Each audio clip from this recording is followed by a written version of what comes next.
It's been a while since I've spoken about the Sony FX6, but I still use this camera all the time, and recently it's received its biggest firmware update yet. So 1 year on, it feels like the perfect time to reflect and see how my opinions have changed, what I love about the camera and what I don't, and how much does this new firmware help. Let's dive in.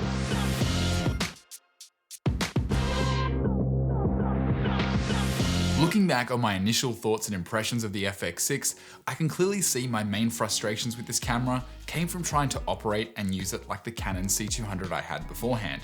Now, while I think the FX6 is a much better camera overall, the way Canon software works is simply much more intuitive to me. The menu system of the Sony felt a little overwhelming, and just trying to understand the difference between custom and Cine EI modes was a little bit of a learning curve initially. I think a lot of what I was trying to say is Sony can make things unnecessarily complex, and that frustrated me a little at the time. Having said all that, this is why I believe long-term use and these follow-up videos are really important, because just like anything, the more you use the camera, the more you learn and get used to it. 1 year on, I feel very comfortable behind the FX6, and the most used settings aren't that difficult to get to, or worst case map onto one of the assignable buttons. So it really doesn't matter if things are a bit more complicated, as long as this doesn't slow you down or isn't the difference between you getting the shot and missing it. And I think in the case of the FX6, once you've had a bit of time with it, it all comes pretty naturally. And while this isn't going to be a comparison between Canon and Sony, on a recent shoot I was back using the C200, and I must say one of my most loved features of the Sony is being able to review clips without needing to switch between modes and wait for the camera to reboot. It's a small thing, but wow, does it make a difference on shoot days. I think my praise for the FX6 is mirrored by everyone I've spoken to who owns one. It's simply an excellent camera and one of the best I've ever owned and used personally. And I'm not just talking about raw image quality or color science, I'm talking about what it's like to practically own and use this thing. It's super lightweight, so it's easy to fly on gimbals. It has the ability to record 4 tracks of audio with 2 XLR ports on the top handle. It does have excellent image quality with lots of professional features like being able to send a clean feed out to your monitor while viewing Rec 709 on the touchscreen, an excellent autofocus system, great battery life, DCI 4K, great low light performance, excellent dynamic range, incredible variable ND, and more. And for the price you're paying, I don't think there's a better option out there. And I want to preface all of this by saying this camera is perfect for people like myself who mainly shoot interviews, events, low budget narrative, and documentaries. If my main job was shooting music videos, narrative, or commercial, I'd probably invest in either a Blackmagic Ursa or a Red, because these cameras prioritize image quality over all the other practical features I just mentioned. But could you shoot a music video on the FX6? Totally. 1 year on, I'm still amazed at how far cameras have come in terms of image quality and price. Besides potentially wanting 6K to use for stabilization on some shoots occasionally, I don't see any reason why I'd feel the need to upgrade this camera in 2022. In fact, I'm not even sure I could call it upgrading at this point, because I'd simply be moving on to another system that will have different benefits and trade-offs, practically speaking. Image quality is certainly getting harder to differentiate these days, and that's really exciting. And this brings me on to Firmware 2.0. Philip Bloom released a 40-minute video detailing all the features in depth, and as always, it was such a pleasure to watch, so I recommend checking it out after this one. But for me, there were a few things which stuck out as important. The autofocus upgrade is definitely the main one. You see, if this camera existed in a vacuum, I think the previous autofocus system would be okay. It's super reliable and accurate with Sony's lenses, and for the most part, I rarely run into any trouble, or worst case, I simply fall back onto manual focus.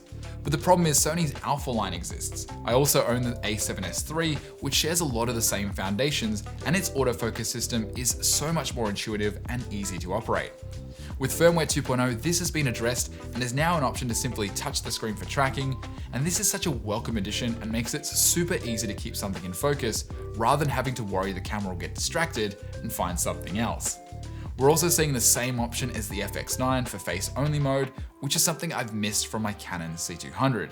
But even better than the C200, the face-only mode actually registers a specific face and keeps that one in focus even when they leave and re-enter the frame. Breathing compensation is the next feature, which I think is really interesting, because in 2021, Sony was releasing heaps of lenses, especially ones like the 35mm f1.4G Master, and they all had terrible focus breathing.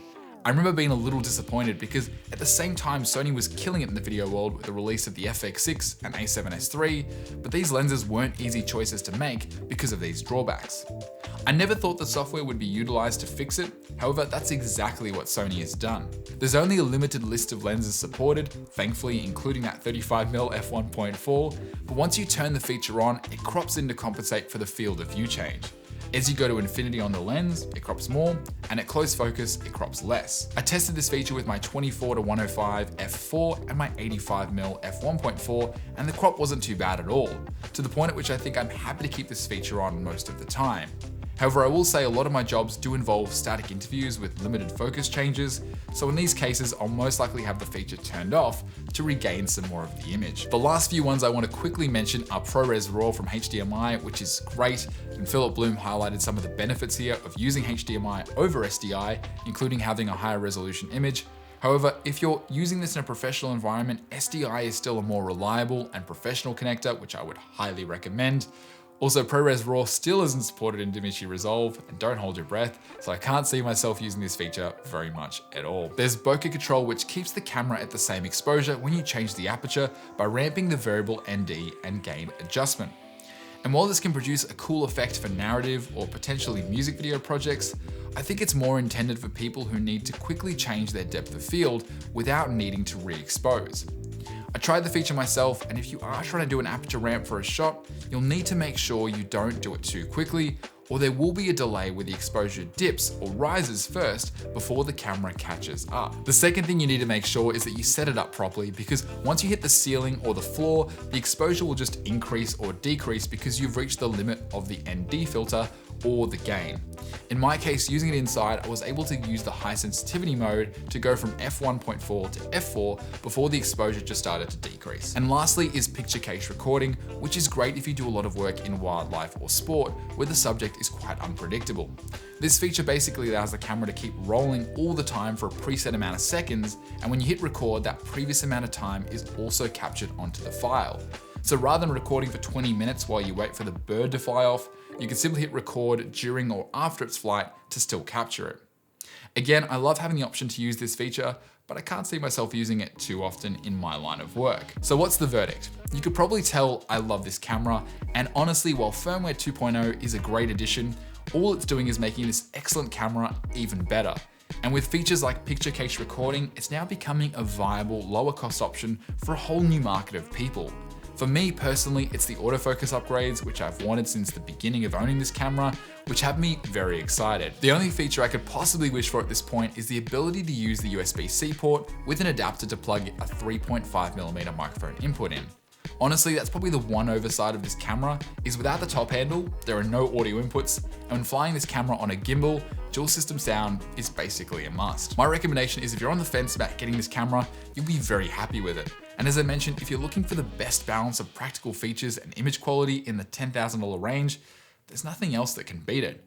But if it's simply image quality you're chasing, options like the Red Komodo still tempt me with its 6K sensor and global shutter.